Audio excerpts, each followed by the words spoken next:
These are all people that are on welfare.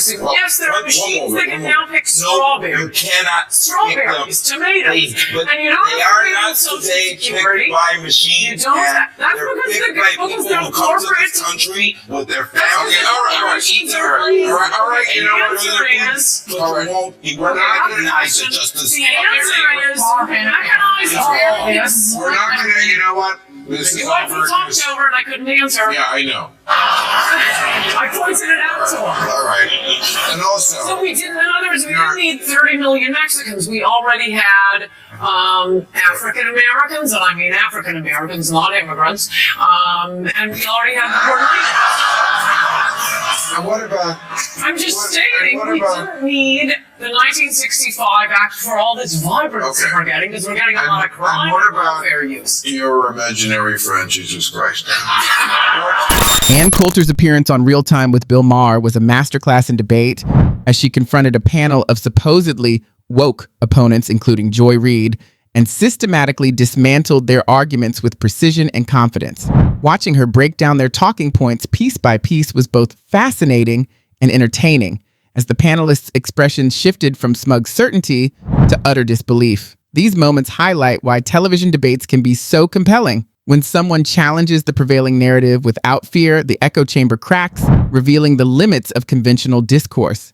Whether or not one agrees with Coulter, it's clear she commands the conversation, leaving opponents speechless and demonstrating why she remains a significant force in political commentary. Because many of the people that you refer to as murderers and rapists and criminals and people that are on welfare are their aunts, their uncles, their classmates, they work with them. These are people they care about. So what I think that Ann Coulter is actually doing, along with Donald Trump, is that they're just revving up.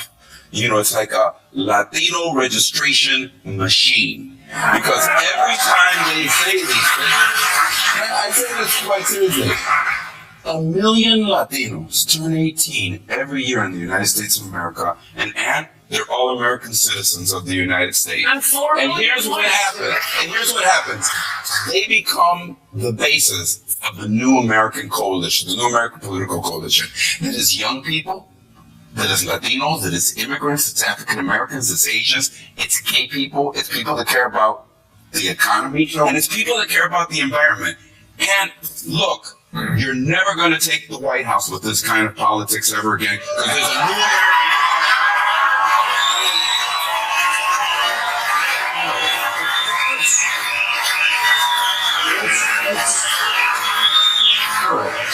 But that didn't exactly answer her question. Can I attempt to answer your question, Ms. Coulter? Because I think one of the things that we have to do in this country is to stop lying.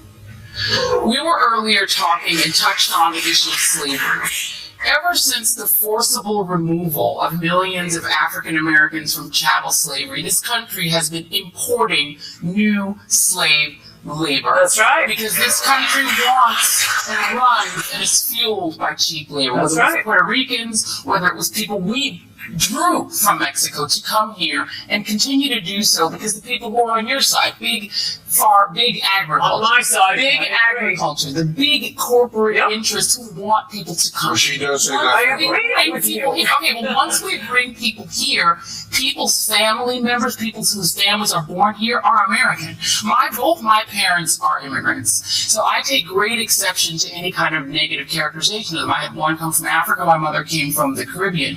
When they came here, they came for the same reason that everyone does, for opportunity, for education, and when they're contributing to our society and they have a child here, like me, I'm a first-generation American, and I'm fully American, despite the fact that both my parents were born outside. It's baffling that someone could dismiss concerns involving 40 or 50 million people as unimportant, equating it to saying, why worry about a few murderers when most aren't committing crimes, or why focus on crime at all when the majority are law-abiding? This reasoning is absurd because the focus isn't on the law-abiding majority, it's on the real problems caused by the minority who break the rules. Watching Coulter effortlessly dismantle this argument was a spectacle. The person tried to reframe his point, but clearly recognized he was losing, while the discussion aged horribly in hindsight.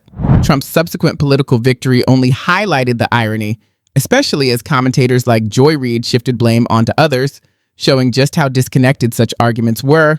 It's a classic example of why flimsy reasoning rarely holds up outside theory, and it's both frustrating and fascinating to witness. That also doesn't answer my point, though it buttresses one of the main points I am making. Yeah, this is cheap labor, and particularly... But then why isn't the book called Thugs? Well... How corporate Republicans are decimating the middle class.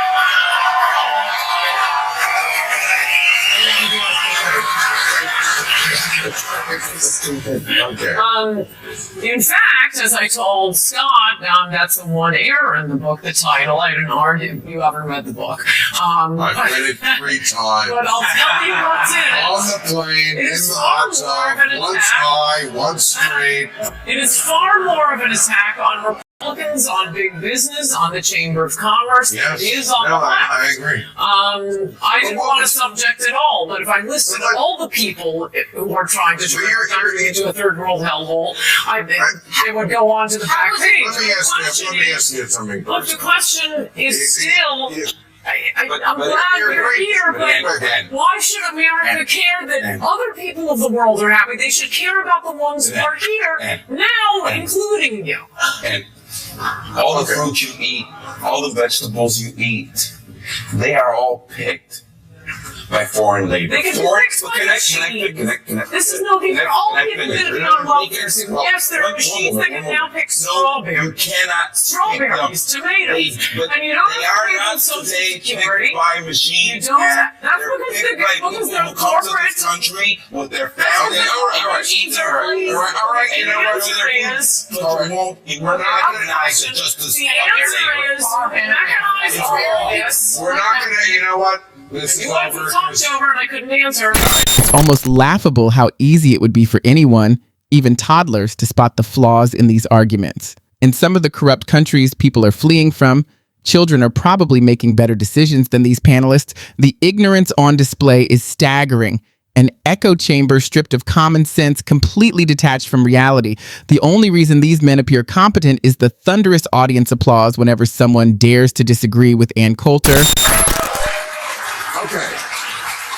So here are the questions. What are your thoughts? Oh, this is for you, Van, probably because you were the Green Czar. Remember when you were the Green Czar? I do remember. Okay. What are your thoughts on the tactics of environmental activists who throw soup at the Mona Lisa and disrupt traffic?